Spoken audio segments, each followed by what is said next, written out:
Une caméra cachée révèle un secret qui bouleverse une vie. Le manoir Kessler, dressé au sommet d'une colline surplombant la ville, semblait taillé dans le marbre et le silence. Ses immenses fenêtres réfléchissaient le ciel gris, ses lustres de cristal scintillaient sans chaleur, et ses couloirs interminables, polis à la perfection, résonnaient d'un vide oppressant.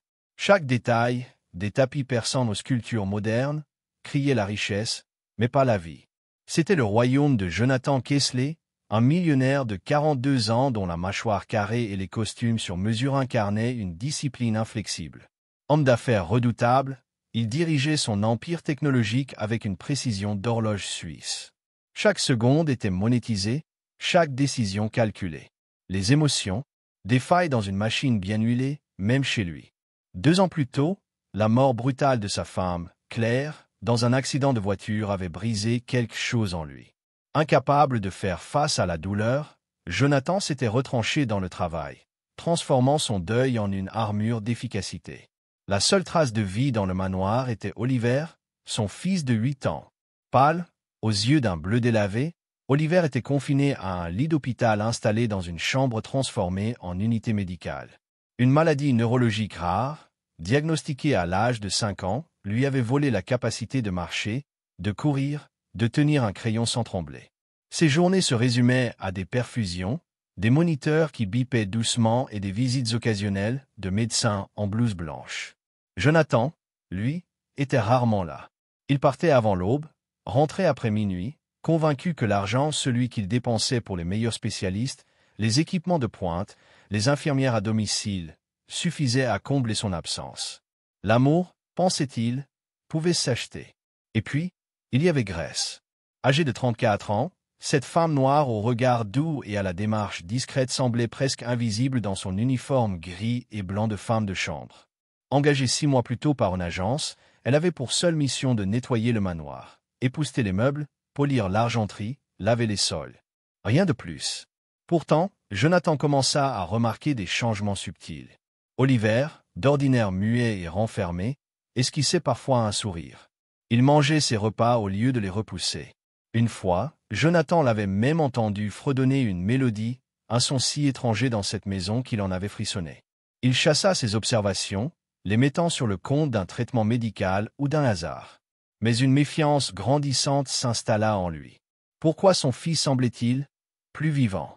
Un soir, seul dans son bureau au mur tapissé de chêne, Jonathan consulta les enregistrements de la caméra de sécurité du couloir menant à la chambre d'Oliver.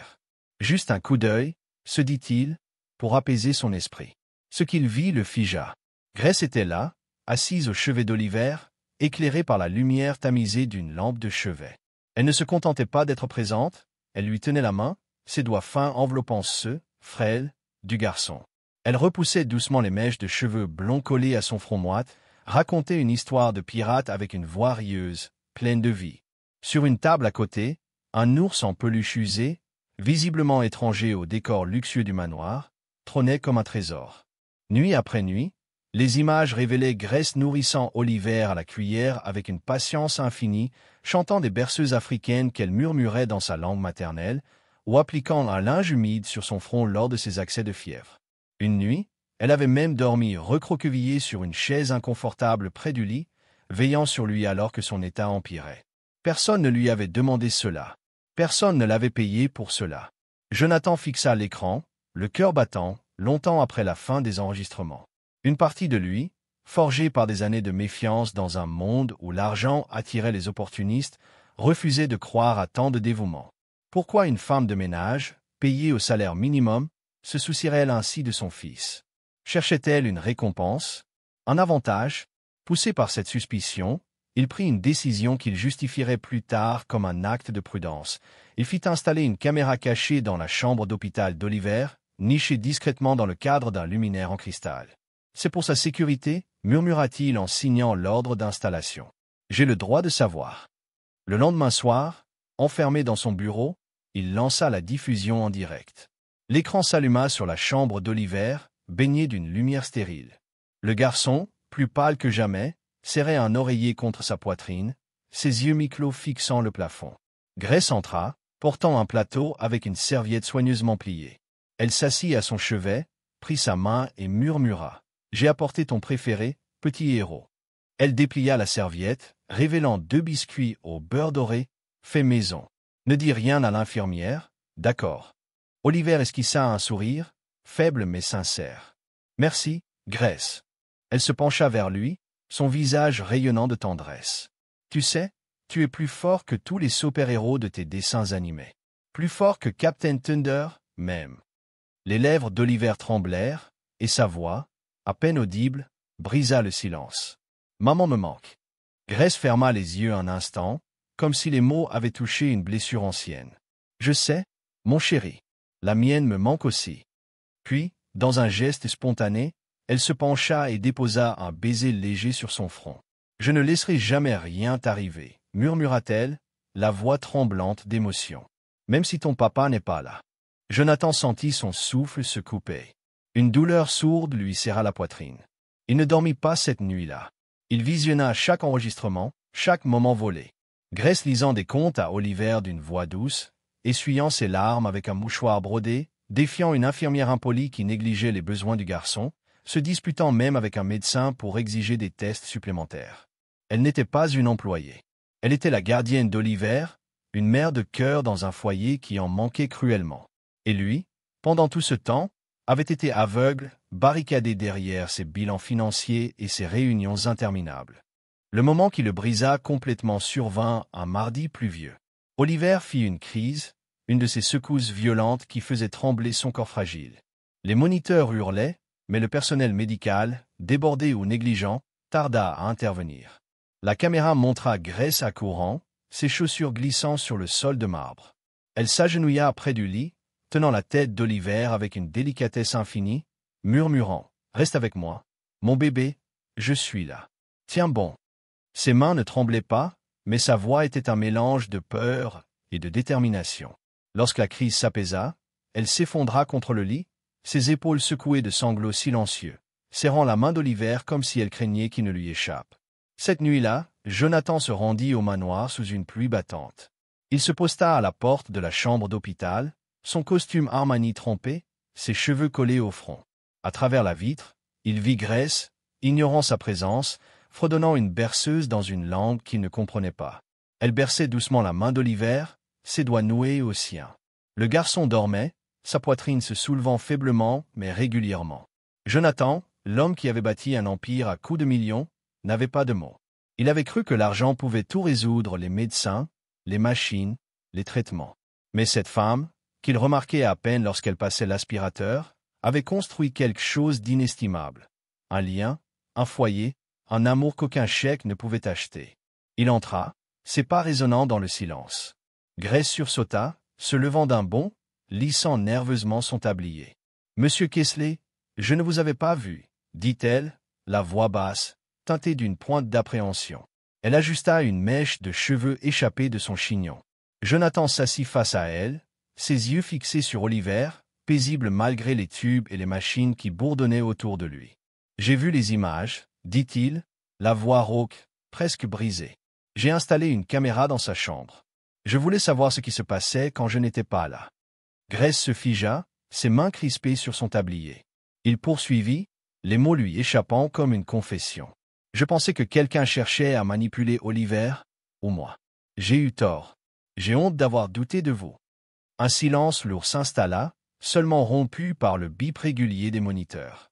Puis Grace parla, ses mots lents, pesés, comme si chaque syllabe portait le poids de son passé. « Je n'ai rien fait pour vous, monsieur Kingsley. » Elle détourna les yeux, fixant un point invisible sur le sol. « Mon fils, Samuel, il était malade, il y a 5 ans. Dans un hôpital public, loin d'ici. Il avait 6 ans. Leucémie. » Sa voix trembla, mais elle continua. « On n'avait pas d'argent pour les traitements. Je travaillais 2 emplois, serveuse le jour, femme de ménage la nuit, mais ce n'était jamais assez. Je lui ai tenu la main jusqu'à ce qu'elle devienne froide. Des larmes roulèrent sur ses joues, mais elle ne les essuya pas. Quand j'ai rencontré Oliver, j'ai vu les mêmes yeux. La même solitude. Je n'ai pas pu sauver mon fils, monsieur Kingsley. Mais j'ai juré à Dieu que si j'avais une autre chance, je donnerais tout pour protéger un autre enfant. » Jonathan baissa la tête. Lui, un homme valant des milliards, n'avait pas touché la main de son fils depuis des mois, peut-être des années. Il avait délégué l'amour, l'avait réduit à des virements bancaires. Et pendant ce temps, Grace, payée pour nettoyer des sols, avait donné à Oliver ce qu'il n'avait jamais su offrir. Du temps, de la tendresse, une présence. « Je ne savais pas, murmura-t-il, la gorge nouée. Elle hocha la tête, un sourire triste aux lèvres. « Je n'ai jamais voulu que vous le sachiez. C'était entre lui et moi. » Jonathan sentit une larme, la première depuis la mort de Claire, glisser sur sa joue. « Je suis désolé, » dit-il, la voix brisée. Il se pencha, prit la main d'Oliver pour la première fois depuis trop longtemps, ses doigts effleurant la peau chaude mais fragile du garçon. Oliver remua légèrement, un soupir échappant de ses lèvres. « Je pensais que l'argent suffisait, avoua Jonathan. Les meilleurs médecins, les infirmières à temps plein, les équipements.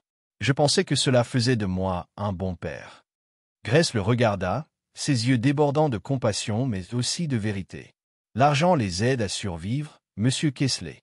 Mais l'amour leur donne une raison de vivre. » Ces mots s'enfoncèrent en lui comme une lame. La pluie continuait de frapper les fenêtres, les machines bourdonnaient doucement, et le silence entre eux devint presque sacré.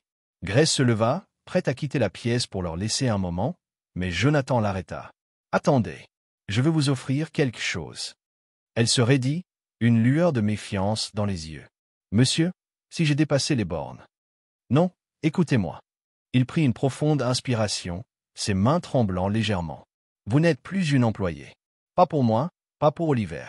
Je veux que vous fassiez partie de notre famille. Pas par pitié, mais parce qu'Oliver vous aime. Et parce que j'ai besoin de vous. » Grace le fixa, ses lèvres tremblantes. Une larme roula sur sa joue, et elle se couvrit la bouche, comme pour retenir un sanglot. « Je ne sais pas quoi dire. »« Dites oui, » répondit-il, sa voix douce mais ferme. Elle hocha la tête, les larmes coulant librement maintenant. « Oui. » Des mois plus tard, le manoir Kessler n'était plus une coquille vide. Les murs de marbre semblaient moins froids, les couloirs moins silencieux. Grace ne portait plus son uniforme gris et blanc. Elle était simplement Grace, une présence chaleureuse qui avait transformé la maison en foyer. Jonathan, lui, avait réduit ses heures au bureau. Il passait ses soirées sur le porche avec Grace et Oliver, lisant des histoires de dragons ou regardant le soleil se coucher sur la colline. Oliver, malgré sa maladie, retrouvait peu à peu son rire. Ses joues reprenaient des couleurs, et ses yeux brillaient d'une lueur nouvelle. Le manoir résonnait désormais de voix, de rire, de vie. Aujourd'hui, quand on demande à Jonathan ce qui a changé sa vie, il ne parle jamais de ses acquisitions, de ses trophées ou de son empire. Il jette un regard à Grace, un sourire humble aux lèvres, et répond, une caméra cachée, et une femme qui m'a appris ce que signifie aimer. Si cette histoire vous a ému, laissez un pouce bleu et abonnez-vous pour ne pas manquer nos prochains récits, pleins de cœur et d'humanité. Partagez dans les commentaires d'où vous nous regardez et ce que cette histoire a réveillé en vous. Restez bienveillants, restez curieux, et à très bientôt pour une nouvelle histoire.